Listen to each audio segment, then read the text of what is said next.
It is now May 24th, 1942. The weather's started to get a little bit clearer in the skies, and this has allowed the mud levels along the map to recede. This is also a week where Stavka will finally address something that it's been ignoring. But before getting to that, let's take a look across the front lines and see what my opponent has achieved with his turn this week.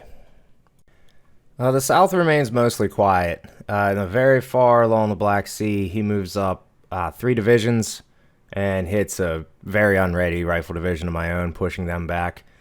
And then in the area east of Grozny, he pulls back that motorized division that I attacked last week twice and just kind of fills in the line with whatever infantry he has that seems to be out of supply but relatively healthy. But it's in the center, between my western and southwestern front lines, that he strikes out first. He hits here, and then also a series of attacks to the southeast and the northwest of it. And then further up towards Tambov, he finishes with 2 more attacks. So this is ultimately a series of 5 attacks. Casualties are relatively low across the whole turn. I only lose 40,000, which I will take every single week. But this does result in a relatively similar front line, and as you can see as we transition through, the greener looking hexes are definitely not the ones with mud in them. Last week, though, the main issue and the main focus was trying to figure out how to get the manpower to go to the specific units that I wanted them to and to bring them to the map. And it appears that I was at least able to do that in part, as I was able to finally pull 110,000 out of the theater box is how I'm reading this, bringing 151,000 to the map. So that is good, and if I can maintain that, maybe I can actually build this army up. But diving into the production screen, things also seem to be in a pretty decent state. Looking at the Air Force numbers in the active pool here is somewhat growing on a turn-to-turn basis, even with the attacks that I'm doing. Even like the tactical bombers are also increasing and staying right around 2,000. Level bombers are going up, specifically the PE2s. So while I'm unable to really protect my pilots or like enact a training program for them that works, at least for right now, I can keep the Air Force modernized. The ground numbers are also in okay shape. If you look at the medium tanks, even the heavy tanks, I have a decent amount of vehicles sitting in the pool. The heavy artillery and the medium field guns are the same way. So I need to figure out how to get them to the actual units. The only thing I'm not really producing heavy enough of is this infantry gun. Now granted, it's in 612 different units across the map and the reserve theater boxes. So if there's a way to increase the production level from 80, I'm going to assume there's not. But I don't know the answer to that, to be 100% honest. What I do know is that the main focus of this turn is going to be addressing the fact that we have 130 unready units. And while I finally have dug into the commander's report screen to see a lot of this information, what I do gather just real quickly, just at eyes glance, it's the majority of them are in the support category. Various motorcycle regiments, tank battalions, anti-tanks, stuff like that. So this entire turn is going to be moving those units back to Stavka, ultimately sending a few to the reserve theater box where they can refit at ease. And the idea is to bring those units from the production screen to these units in the quickest way possible. And while a lot of them I do discover are, and unsurprisingly, sitting down here in the Caucasus Mountain area, getting them back to Stavka and getting fresh units to this area is going to require a little bit of a dance.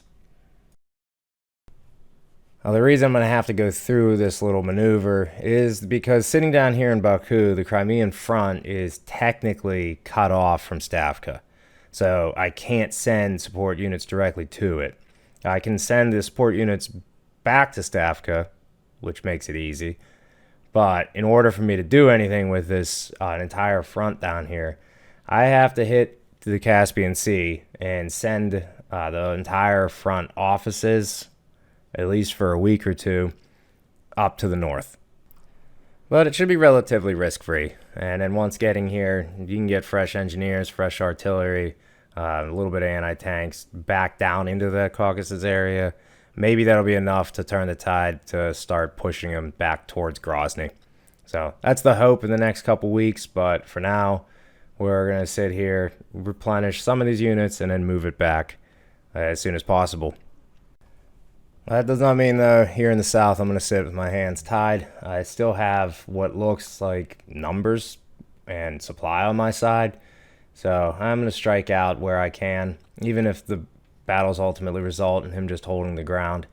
The river is not going to really aid me in that regard, but it should keep him from pushing further eastward.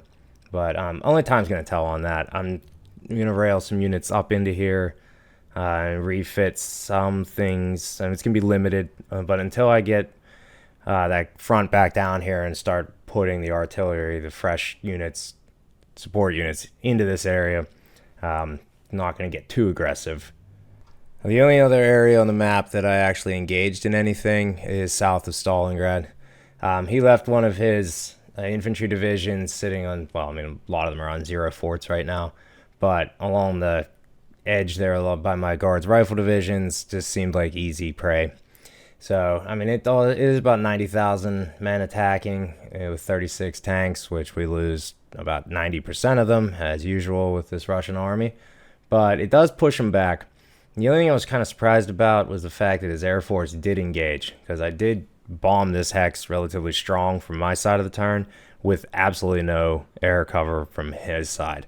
So in this battle, they chose to fly, and they did shred 23 of my fighters, which I do keep forgetting to turn off when I do these offensive attacks. That's another thing for me to learn. And ultimately, that is my entire purpose of doing this campaign. So I'm looking at a continual retreat in the south along the Black Sea. Really nothing there but biding time. I'm not that concerned with that area of the map. And the center does get kind of reinforced with what I do have near the Tambov area. I did rail one pretty fresh rifle division there, and I got another one coming from the reserves. So it's something. It's not... If this is the main focus point for his June attack, then I will enjoy that. But I'm going to keep most of my focus on the Ryazan and Rezhev area just to protect Moscow itself.